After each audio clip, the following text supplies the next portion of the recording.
निक्कू शर्मा जी गोवर्धन से। श्री हरिवंश गुरुदेव भगवान आपके चरणों में कोटि कोटि प्रणाम। श्री सदगुरु भगवान हमारी कोई संतान नहीं है, इस बात से मुझे कभी दुख नहीं होता, जबकि खुशी सी होती है कि मेरे साधन भजन में कोई समस्या नहीं है। मेरी धर्मपत्नी भी खुश थी, लेकिन गुरुदेव भगवान महाभारत के एक प्रसंग में आपसे सुना कि बिना संतान के जीवन व्यर्थ है, तब से मेरी पत्नी व्याकुल है। गुरुदेव कुछ मार्गदर्शन करें कि उसी मन में निश्चिंत उत्तर नहीं था, फिर उसे सुन लीजिए।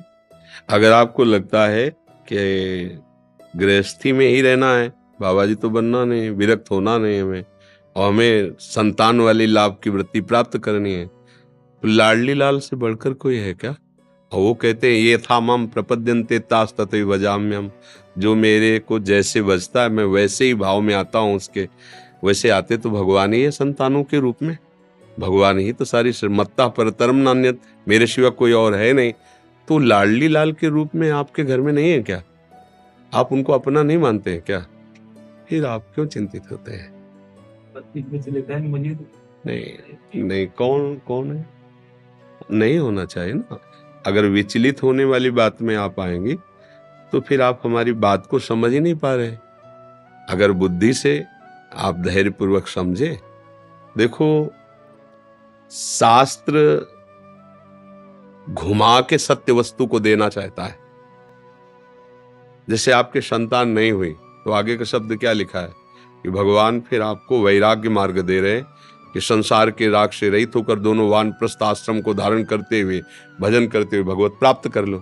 ये तो बढ़िया चांस मिल गया। इसी बात को आत्माराम ब्राह्मण नहीं समझ पाए थे। उनका अगर पुत्र नहीं है तो फिर हमारी गृहस्थी व्यर्थ है, गृहस्थी व्यर्थ है तो जीवन व्यर्थ है, जीवन व्यर्थ है तो आत्महत्या कर लेते हैं। इस विचार से वो जंगल में गए। तो धर्मात्मा पुरुष थे वो, भी कोई ऐसे थोड़ी थे। तो जब धर्मात्मा पुरुष कहीं चिंतित होता है तो महात्मा का संयोग करवा देते हैं भगवान। ऐसा शास्त्रों में बहुत जगह देखा गया। तो एक सन्यासी महात्मा आते दिखाई दिए, तो वो ब्राह्मण घर में जन्मे थे, शास्त्रों का स्वाध्याय किया था, संध्या बंदन आदि करते थे। देखा संत तो उठकर खड़े हुए, प्रणाम किया।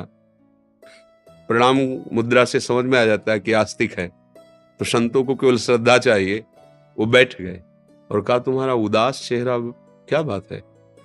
उनका भगवान सब कुछ है आपकी कृपा से, संपत्ति है, सब है, पर हमारे संतान नहीं।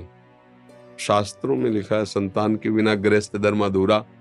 फिर बार बार हृदय जलता है कि जीवन व्यर्थ। उन्होंने समझाया कि तुम्हारे भाग्य में 7 जन्म तक संतान का योग्य नहीं। तुम्हारे ऐसे अपराध हैं कि तुम्हारे संतान योग नहीं है।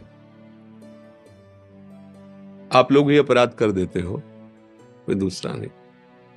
गर्भ में देखा बेटी, हत्या करा दी।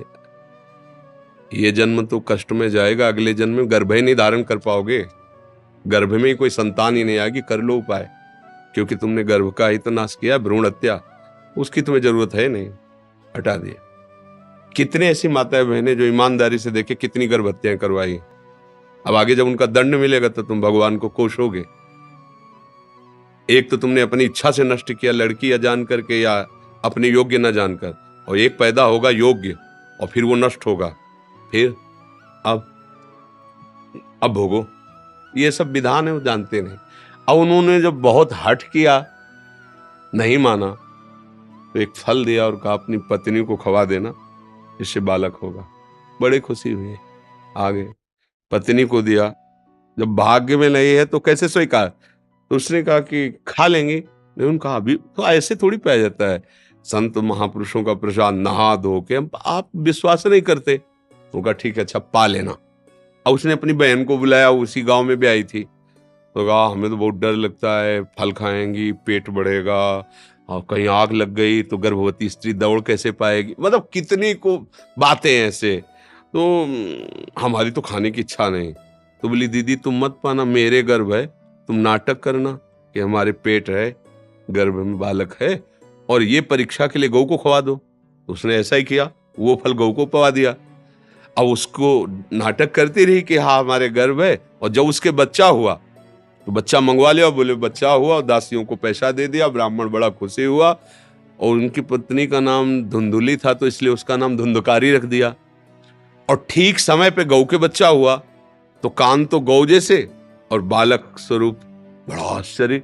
ब्राह्मण बोले हमारे तो भाग्य खुल गए, पहले हमारे ही बच्चा नहीं होता था, अब गौ के भी मनुष्य जैसा बच्चा हुआ।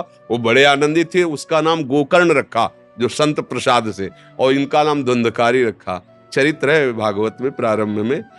वो बचपन से इतना दुष्ट निकला कि खेलते हुए बच्चों को उठा के कुआं में फेंक देता। क्या क्या अत्याचार। जब बड़ा हुआ तो 5 वेश्याओं को संग रखता और सब आतंक, मतलब इतना पीटा अपनी माँ को कि वो कुएं में गिर के मर गई। हाँ, अत्याचार। अब तो उनको लगा कि इससे तो अच्छा है संतान न होती। और वो बचपन से ही भगवत प्रदत्त संत स्वरूप ही थे। वो तो तीर्थ यात्रा को गए थे, लौट के जब आए तो चरणों में गिर करके उन्होंने कहा, बेटा गोकर्ण अब तो हमारा सर्वनाश हो गया।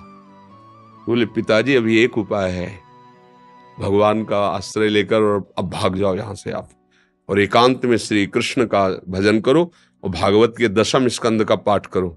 बहुत जल्दी आपको भगवत प्राप्ति हो जाएगी। जो श्लोक धर्मम भज सततम त्यज लोक धर्मान उपदेश किया, वो वहां से चले। इस प्रसंग से सीख मिली कि यदि हमारे गर्भ से संतान नहीं है तो नहीं है। अब हम भाव से भगवान को मान लेते हैं, मेरे हैं, वही मेरे माता, वही मेरे पुत्र हैं, वही मेरे पिता हैं, वही मेरे रिश्ते नातेदार, सब हो गया।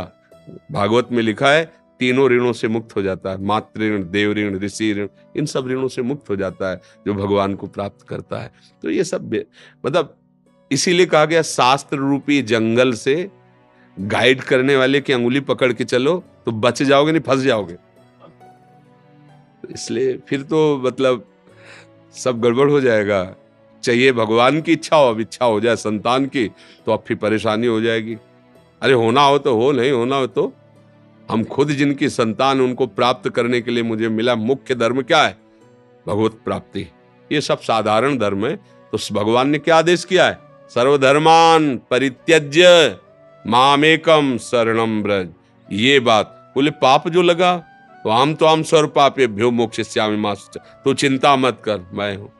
बहुत तुम्हारे को लग रहा है तो गोपाल जी को बैठा लो, लाल गोपाल दुलार करो उनको कि हमारे नौ किशोर किशोरी आराध्य देव, और ये मेरा लाला, देखो लाला तन्मयता करके देखो, अगर बोलने न लगे तो बताना। पर तुम्हारे प्यार, तुम्हारी तन्मयता, अगर बालक ही चाहिए तो देखो ना, अखिल कोटि ब्रह्मांडों का पिता घुटनों के बल चल रहा है नंद बाबा के आंगन में, दशरथ जी के महल में। ये क्या है? भावना ही पहला। तो वैसे भी सब रूपों में भगवान है, तो ये तो चिंता का विषय नहीं क्यों सके। मर्जी जैसे आपने बोला वानप्रस्थ का आश्रय लेके वैराग्य से आगे का जीवन व्यतीत करो, बट ये अभी गृहस्थी में इसी वेश में रह के अगर भजन करना चाहें, ये भजन करेंगे, बट वैराग्य का आश्रय लेके बाहर। भाई वैराग्य का मतलब कपड़ना बदलना नहीं है। वैराग्य का मतलब इन सब बातों की चाह खत्म कर देना। राग का त्याग ही तो वैराग्य है। आप पैंट शर्ट पहनो, हम कह रहे हैं, और कोट पहनो, ऊपर से सोने की जंजीर पहन लो, क्या फर्क पड़ता है? अंदर से राग नहीं तो कोई फर्क नहीं पड़ता। और राग है तो एक लंगोटी और कमंडल भी तुम्हारे लिए एक बाधक बन जाएगा। एक लंगोटी और एक कमंडल, वो भी तुम्हारे लिए मुक्ति में बाधा पहुंचा देगा। और राग नहीं तो चक्रवर्ती सम्राट है अम्बरीश जी, वो महान भक्त हैं, उनकी गाथा गाई जा रही। बात समझो, हम अंदर से तैयार कर लिए कि अब मेरे को भगवान ही जो कुछ है उनका भजन करना है, और ऐसे ही रहो, अंदर से निश्चय करो। अब देखो संतान उत्पन्न नहीं करना तो अब काम को हमको कंट्रोल करना है, काम वृत्ति को, कि व्यर्थ में काहे को समय और जीवन नष्ट करें। संतान उत्पन्न नहीं हुई, अब हमारा मार्ग भगवत प्राप्ति, तो दोनों ब्रह्मचर्य का आश्रय लेके चले।